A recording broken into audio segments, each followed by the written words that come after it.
mère fait du poulet à la king. J'entre dans la cuisine, elle a une bouteille de sherry dans les mains avec sa face de...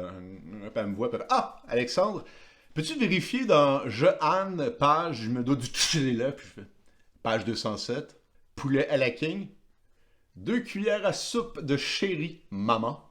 Elle fait, ouh, elle a pris la bouteille, puis elle m'a adoubé king, du poulet à la king. Non, c'est pas ça qui s'est passé. Je suis rentré dans la cuisine, elle m'a demandé, Alexandre, peux-tu vérifier la recette de poulet à la king? Que je devrais connaître par cœur. Le nombre de fois qu'elle m'a demandé de vérifier dans Jeanne, seulement, c'est le nombre de fois que j'ai répondu quelque chose du genre je peux pas manger quoi de watatatao.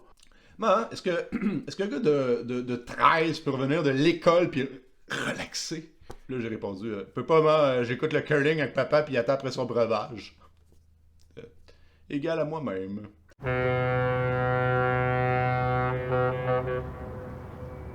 Mais je parle de ça pour dire que ça m'a fait penser à Jeanne Benoît, femme qui a écrit ce gros livre dont tant et tant de recettes ont transité en moi. Puis je connais rien sur elle. Je me suis dit, non, faut que j'y remédie. Et c'est pourquoi aujourd'hui, wow, ce gars-là, il a du temps, Jeanne Benoît.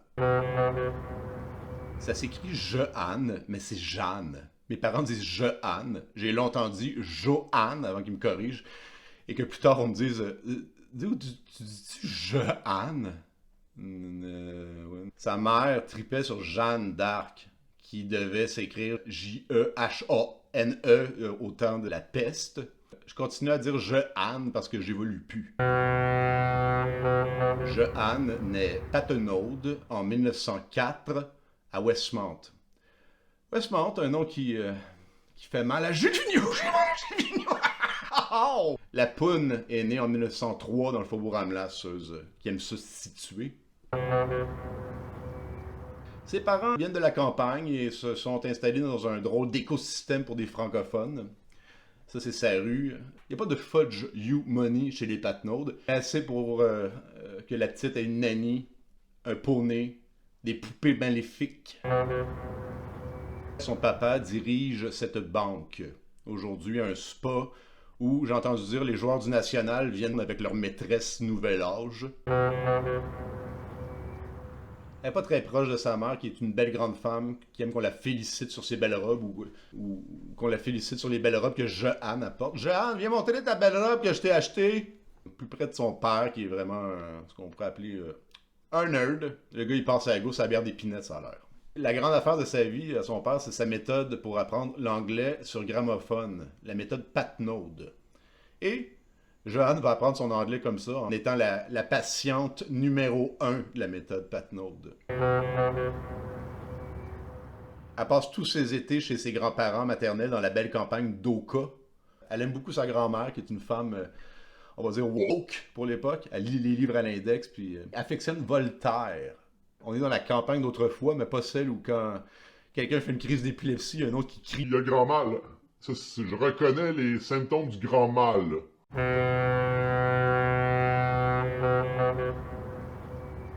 On mange bien chez les Patnaud. Le plat préféré de ses parents, c'est la perdrix aux choux. Le quick lunch typique, c'est des crêpes ou des galettes de sarrasin. Sinon, sa Madeleine de Proust, c'est le rôti d'agneau à son grand-père. Le bonhomme s'installe au fourneau le dimanche et est totalement toxique avec les femmes autour, mais la petite Joanne va retenir les beaux gestes et les senteurs extraordinaires dans la vieille maison canadienne. Et plus tard, elle va reproduire ce mode de vie bucolique à son domaine de Noirmouton à Sutton.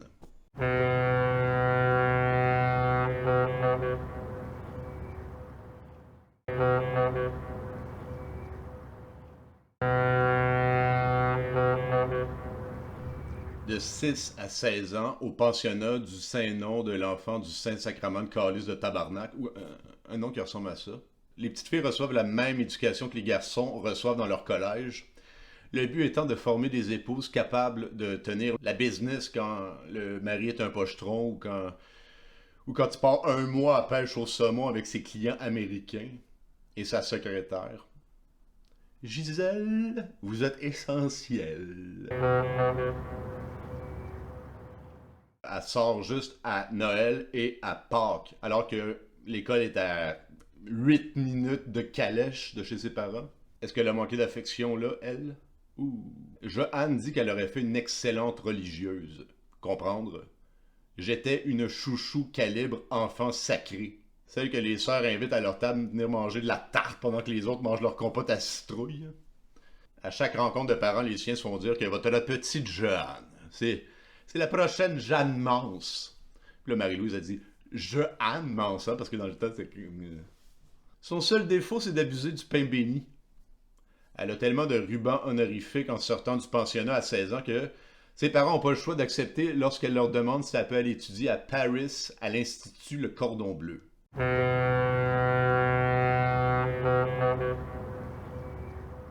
L'Institut Le Cordon Bleu, une école qui existe toujours et qui a différents satellites à travers le monde. À l'époque, l'école a vocation d'enseigner le gros manger français aux femmes.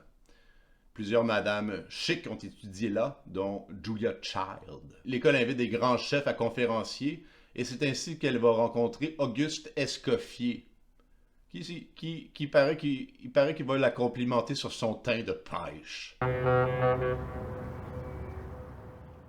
Elle revient à Montréal pour mieux retourner à Paris, cette fois-ci à la Sorbonne, étudier la chimie alimentaire avec un éminent professeur polonais, Soda Popinski. Ou un nom de même. Avec Popinski, elle va apprendre le comportement de la nutritivité puis le goût par rapport à l'aliment qu'on cuit de même ou de même avec ça ou ça par rapport à ça, à telle température ou... Ça, c'est expliqué dans mes mots, là. Mais le bonhomme va avoir une grosse influence sur elle. C'est un scientifique autant qu'un gourmet qui a une vision très moderne de la Nutrition. Jean va comprendre avec lui. On peut pas juste manger de la moelle dans un repas, là, comme les gourmets avaient tendance à le faire.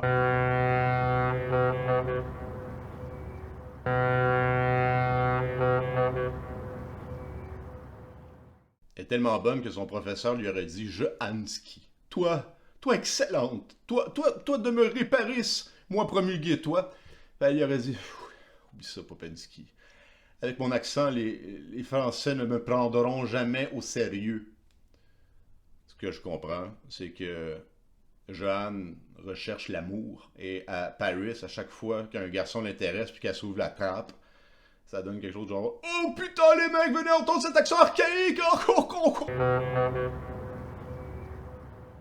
C'est qu'elle revient à Montréal. Elle se marie, c'est pas encore Monsieur Benoît. Elle a une fille, c'est un mariage plutôt piteux. On sait pas trop ce qui se passe pendant 10 ans, mais on peut juste se douter qu'elle doit atteindre le niveau légendaire dans les potlucks. La chose qu'elle va se faire dire le plus souvent, c'est « Joanne, faut absolument que tu nous donnes ta recette. » Si bien qu'avoir l'idée d'ouvrir en 1936 une école de cuisine au fumet de la vieille France, le pays. Pas tant de France. Ça va être un méga succès. L'école est située dans le quartier le moins infecté par la crise. On est en face du château, des appartements de château, près du Ritz, sur la rue Sherbrooke. Toutes les madames chic de la ville viennent passer leur après-midi là, ou paient des cours à leurs filles qui vont se marier, ou encore à leurs cuisinières. À même les locaux, elle ouvre le premier restaurant végétarien du Canada, le Salad Bar, qui est un bar à salade. Elle ferme son école en 40 à cause de... C'est là qu'elle va commencer à faire ses premières émissions de radio, où elle donne des recettes de rationnement. Sinon, elle va vivre les moments les plus exaltants de sa vie parce que, au Salad Bar, on dit souvent qu'on se fait pas des amis avec de la salade, elle a réussi à se faire un petit chum, qui va devenir son gros chum, Monsieur Benoît. Monsieur Benoît, plus jeune, donc il est enrôlé et déployé en Angleterre. L'histoire ne le dit pas si elle l'a averti, mais elle a voulu aller le surprendre en Angleterre, alors elle s'est tété un passage sur un bateau de guerre. Et arrivant en Angleterre, elle s'est rendu compte qu'il était rendu en France. Fait qu'elle a finaudé auprès des autorités responsables en disant pas à chaque fois que je me suis fait un petit chum pas marié, puis vous comprenez, il faut qu'elle soit subtile. Donc, arrive en France, elle apprend qu'il est rendu en Hollande. Même affaire. Elle arrive en Hollande, elle apprend qu'il est rendu en Antarctique. Non, il était rendu en Hollande. Pareil qu'il est arrivé en arrière, puis elle a fait coucou, puis là, il s'est retourné, il a fait Jeanne, qui fait. Ses collègues officiers ont fait who's that, Bernard? Puis il a fait yes, it's my mom. Puis là, Jeanne a fait Bernard? Puis Bernard a dit non, ça, c'est pas. Ils vont nous faire coucher dans la même chambre. Ah! Après la guerre, elle va publier des recettes dans des revues pour femmes, elle va faire la radio, puis la télévision, puis écrire des livres. Arrive le début des années 60. Un éditeur, voulant surfer sur le succès de Mastering the Art of French Cooking, gros best-seller de Julia Child paru en 61, va lui proposer donc de faire une version de ce livre-là, mais canadiana. Or, qui de plus canadiana N que Jeanne? L'éditeur veut vendre le livre 20$, mais elle trouve ça trop cher pour la ménagère moyenne. C'est M. Benoît qui va avoir l'idée de s'associer avec Steinberg, où on va pouvoir se procurer le livre en cumulant des timbres. Si vous connaissez des hipsters qui ont un chalet pas d'internet, excellent cadeau. C'est le vaisseau mère de toute bibliothèque de livres de cuisine, parce qu'il y a tout dedans. Il y a tout ce que tu peux faire à manger en 1963 au Canada, plus plein de tableaux indicatifs, de conseils, tellement complet, des fois je m'amuse à qu'est-ce qu'on mange. Ça, c'est celui que ma mère offre à mon père en 1969. Décembre 69. Noël érotique. Elle se l'offre un peu à elle-même parce qu'en 70, ils se marissent. Et depuis, Jeanne, Francine et Guy forment un gastro-triangle dont mes frères et moi sommes le légume. Et surtout mon grand frère, ils l'ont appelé Jehan. La dernière grande affaire de sa vie, ça va être son association avec Panasonic comme porte-parole de leur micro-ondes. Je suis quasiment content qu'elle n'ait pas survécu pour voir à quel point il n'y a pas un gourmet sur la terre qui gourmetise avec un micro-ondes. Elle va travailler jusqu'à la fin de ses jours, tout le temps dans la bienveillance, puis l'intelligence, puis voilà. Fait que qu'est-ce qu'on a appris aujourd'hui? Que Jeanne appartient autant aux Anglais qu'aux Français, et que c'était une femme franchement compétente, sûrement la plus compétente qui pouvait fixer pour toujours tous ces classiques de notre belle cuisine canadienne. Et pour ça, je lui en suis gré. Oui, on en a des légumes, des carottes, puis des navots, des betteraves, puis des poireaux. Ah oui, on en a des beaux choux, des pétates, puis des tomates, on en a des rouges, des verts. On entend dans les ruelles, l'aïeul fendu jusqu'aux oreilles, le visage tout en gréement, je vous dis qu'il donne pour la place. On en a des beaux cocons, puis on en a pour tout le monde. Capitaine Rosemont qui vous dit joyeuse fête. Y'en a pas dans le quartier qui a un gros cocon comme moi.